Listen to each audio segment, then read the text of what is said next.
A fifth time is not the charm for Tony Ferguson and Khabib Nurmagomedov to fight. Khabib left the United States, aka he left and went over to Dagestan, Russia, for whatever reason. I read an article on MMA Junkie that stated someone from the UFC told him that they weren't going to do it in the States, so he went over there. Which is going to be really interesting because now they're trying to make Tony Ferguson fight Justin Gaethje. Maybe Dustin Poirier could slide in there, who knows at this point. And it really is going to be interesting to see if Khabib was lying or was told false information about that. Because if it is in the United States, which I'm assuming everyone figured it was going to be in the States because Khabib and Tony Ferguson were in the States. So I don't understand why you would have them travel somewhere. But nevertheless, it's definitely interesting. And you have to really think about why Khabib would leave to go to Russia anyways. Because there is a travel ban there. And he can't leave. Is there someone on his team that wasn't aware of that? Like Ali Abdelaziz, his manager, was he not aware of this? Were they just ignorant about this? And it comes to, and you look at it and you're like, he's obviously not scared. I mean, it's Khabib Nurmagomedov. He's one of the greatest fighters to ever live, but why is he ducking? Why did he leave? That's really this question. Why would he leave? I don't understand why he would leave the United States, especially because both of the main fighters are training in the States. I don't understand why he would leave. And it's in the one question that I think everyone needs to ask and remember, because this fight card is going to happen according to Dana White, is if it is in the States, it's either Khabib is lying or the UFC was lying to Khabib. One of the two is happening.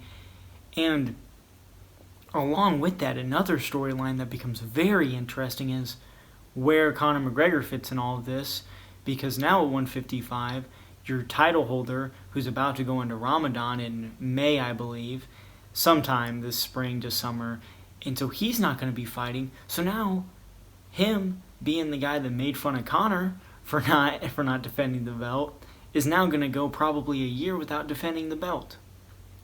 It's certainly interesting, and it's going to be weird to see what happens, because if Tony Ferguson and Justin Gaethje fight, and let's say it's just an all-out war, because I could see it just being a dog fight, because neither of those guys have one-punch knockout power. Gaethje, obviously, a little bit more. But they're both going to beat you with volume, usually. They don't have that Conor McGregor type of knockout power, Anthony Johnson type power. It's just not there for them. So Conor McGregor could lean into that spot.